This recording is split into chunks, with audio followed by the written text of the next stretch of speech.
Prezados irmãos e amigos, participantes do culto desta noite, quero vos saudar com a paz de nosso Senhor e Salvador Jesus Cristo e também enviar daqui a minha saudação ao evangelista Jeremias e à missionária Jocely.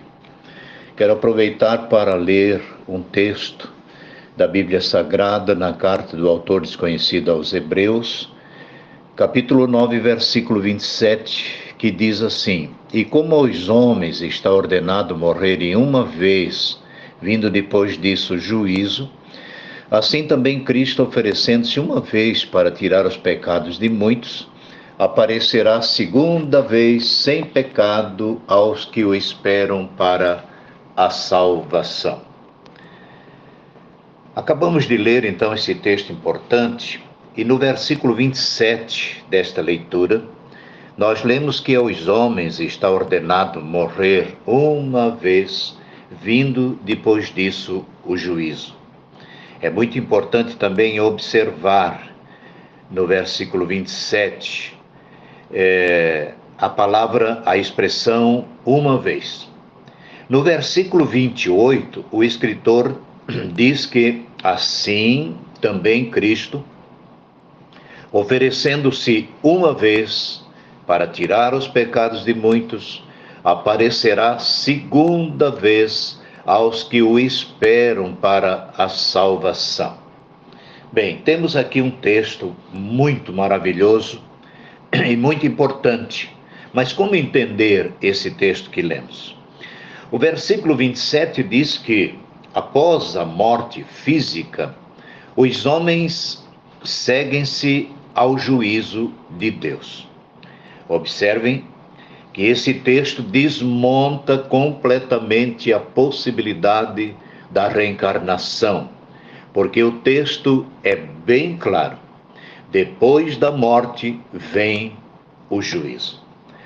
O versículo 28 também é muito importante para nós, especialmente que cremos em Jesus Cristo e o aceitamos como Senhor e Salvador das nossas almas.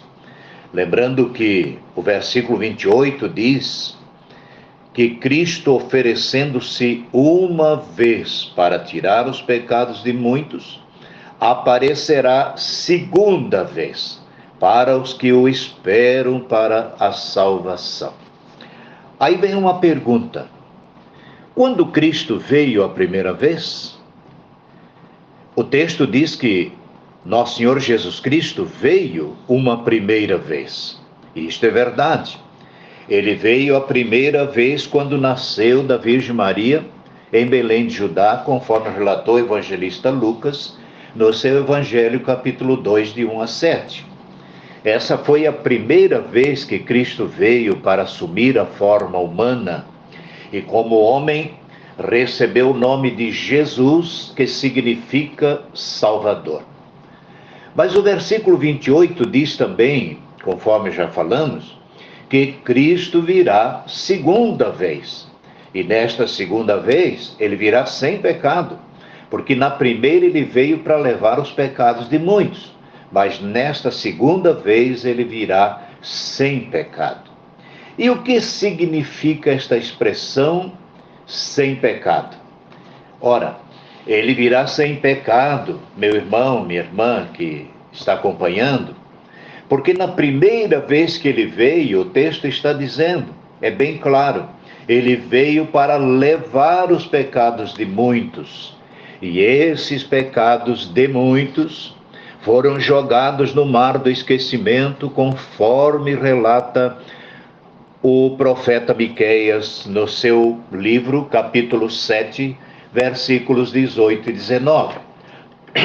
E para fortalecer esta mensagem do profeta Miqueias, entra em cena também o profeta Isaías, no capítulo 43, no versículo 25. No capítulo, na profecia de Miqueias, a segunda parte do versículo 18 diz assim: O Senhor não retém a sua ira para sempre, porque tem prazer na benignidade.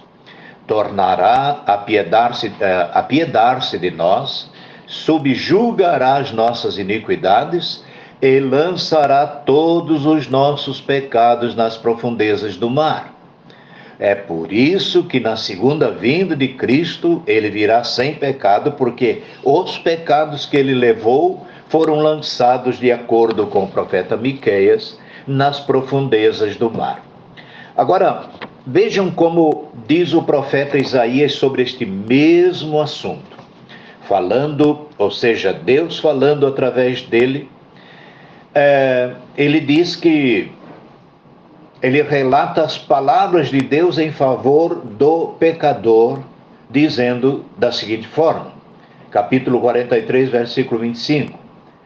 E quando diz eu aqui é Deus, diz assim, eu mesmo, sou o que apaga as tuas transgressões por amor de mim, e dos teus pecados me não lembro. Veja só, meu irmão, minha irmã, que Deus não tinha como fazer em amor, por amor de mim, porque não tem ninguém mais alto, mais poderoso do que Deus. É por isso que ele diz, eu apago as tuas transgressões por amor de mim, e dos teus pecados eu não me lembro. O autor da carta aos Hebreus, então, vem no Novo Testamento, trazendo o mesmo pensamento de perdão dos nossos pecados e o esquecimento deles.